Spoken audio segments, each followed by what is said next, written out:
নমস্কার বন্ধুরা, এজিএম রূপা কিচেনে অনেক অনেক স্বাগত জানাই। আবারও চলে আসলাম দারুণ স্বাদের একটি রেসিপি নিয়ে। আজকে এমন একটি রেসিপি আপনাদের সাথে শেয়ার করব, গরমে তৃপ্তি পেতে প্রাণ জুড়ানো সুজি দিয়ে আমড়ার অম্বল রেসিপিটি শেষ পর্যন্ত দেখার অনুরোধ রইল। এই আমড়ার অম্বল রান্না করা খুবই সহজ, খেতে ভীষণ মজার হয়। আপনারা অবশ্যই ঘরে ট্রাই করে দেখবেন, আশা করি পরিবারের সবারই ভালো লাগবে। চলুন রান্না শুরু করি। এখানে আছে অম্বলের সব উপকরণ। প্রথমেই চুলায় পাত্র বসিয়ে দিলাম, এখন দিয়ে দিলাম 1 প্লেট সুজি। আমি অম্বল রান্না করার জন্য এখানে নিয়েছি 1 প্লেট সুজি এবং 5-6টা আমড়া। তো আপনারা পরিমাণ মতো সব কিছু নিতে হবে। দেখুন, সুজিগুলো হালকা ভেজে তুলে নেব, অতিরিক্ত ভাজতে যাবেন না, তাহলে ভালো লাগবে না। দেখুন, হালকা ভেজে তুলে নিলাম। চলুন অম্বল রান্না শুরু করি। প্রথমেই চুলায় পাত্র বসিয়ে দিলাম, এখন দিয়ে দিলাম পরিমাণ মতো তেল। অনেকে অনেকভাবে আমড়ার অম্বল রেসিপি করে থাকে। আজকে আমি কিভাবে আমড়ার অম্বল রেসিপি করব সেটাই আপনাদের সাথে শেয়ার করছি, আশা করি আপনাদের কাজে আসবে। এখন দিয়ে দিলাম 5 ফোড়ন। একটু কালার হতে দিয়ে দেব কেটে রাখা আমড়া।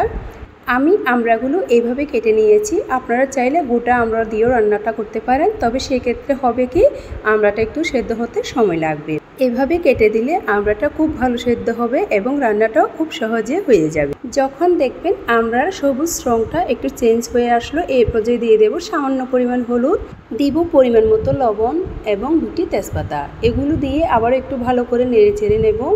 এখন দিয়ে দেব কিশমিশ এবং নারকেল, একসাথে ভালো করে ভেজে নেব।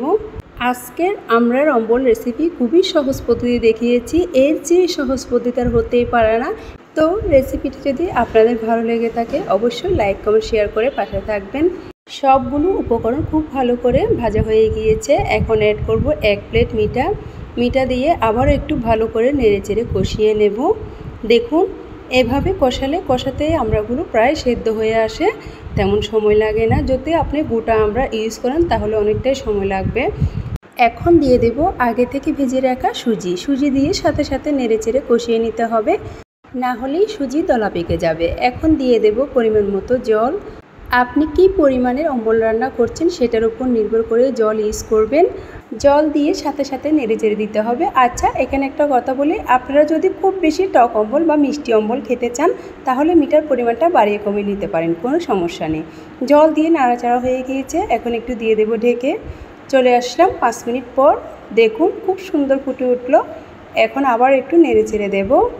অনেকভাবেই হয়তো আমড়ার অম্বল রেসিপি খেয়েছেন, একবার এই পদ্ধতিতে আমড়ার অম্বল রেসিপি করে খাবেন, মুখে লেগে থাকবে সারা জীবন। কথাই না কাজে হোক, ট্রাই করলে বুঝতে পারবেন। আবার একটু দিয়ে দিলাম ঢেকে। আবারও চলে আসলাম 5-6 মিনিট পর। দেখুন, খুব সুন্দর ফুটে উঠলো, কালারটা খুবই দারুণ আসলো। বাট আপনাদের কেমন লাগছে অবশ্যই কমেন্ট করে জানাবেন। এই 5-6 মিনিটের মধ্যে আমি 2-1 বার নেড়ে চেড়ে দিয়েছি, যেহেতু সুজি নিচে লেগে যাবে তার কারণে একটু নেড়ে চেড়ে দিতে হবে, আপনাদেরকে বলার দরকার, তাই বলেছি। অনেকে হয়তো জানে না, আশা করি বুঝতে পেরেছেন। যাই হোক, এখানে একটা কথা বলি, অম্বল রান্না কী পর্যায়ে আসলে নামাতে হবে সেটা বলে দিচ্ছি, সবাই একটু মাথায় রাখবেন। আমি চামচ দিয়ে দেখিয়ে দিচ্ছি কতটুকু ঘন বা কতটুকু তরল থাকা অবস্থায় নামিয়ে নিতে হবে, কারণ অম্বল ঠান্ডা হওয়ার পরে কিন্তু অনেক ঘন হয়ে যাবে, তাই একটু তরল থাকা অবস্থায় নামিয়ে নিতে হবে। ফাইনালি অম্বল রান্না হয়ে গিয়েছে, নামিয়ে নিলাম। এখন চলে যাব পরিবেশনায়। বাহ, খুব সুন্দর একটি কালার আসলো, ফ্লেভারটা অনেক দারুণ আসলো। বাট আপনাদের কেমন লাগছে অবশ্যই কমেন্ট বক্সে জানিয়ে যাবেন, কমেন্ট করতে একদম ভুলবেন না। দেখুন, অম্বল যখন ঠান্ডা হবে আরও অনেক ঘনত্বর হয়ে যাবে। আপনারা দেখে বুঝতে পারছেন কতটুকু ঘনত্বর পরিমাণ আছে এখন, পরে যখন ঠান্ডা হবে সেটা আরও ঘনত্বর হয়ে যাবে। যাই হোক, অম্বল অনেক সুন্দর হয়েছে। আপনাদের ভিডিওটি ভালো লেগে থাকলে ইউটিউব থেকে দেখলে চ্যানেলটি সাবস্ক্রাইব করে দেওয়ার অনুরোধ রইল, ফেসবুক পেজ থেকে দেখলে পেজটি ফলো করে দেওয়ার অনুরোধ রইল। খুবই লোভনীয় হয়েছে, আশা করি খেতে কেমন হবে দেখে বুঝতে পারছেন। দেখতে যেমন হয়েছে খেতে ভীষণই মজার হয়েছে, আপনারা ট্রাই করলে বুঝতে পারবেন। রেসিপিটি যদি আপনাদের মন ছুঁয়ে থাকে একটি লাইক, একটি শেয়ার করবেন। এই রকম আরও নিত্য নতুন ভিডিও পেতে আমার চ্যানেলটি লাইক কমেন্ট শেয়ার করে পাশে থাকবেন। আজ এই পর্যন্ত, পরের ভিডিও পেতে সাথে থাকুন। সকলেই ভালো থাকুন, সুস্থ থাকুন। নতুন নতুন রেসিপি পেতে এজিএম রূপা কিচেনের সাথে থাকুন। সকলকে ধন্যবাদ।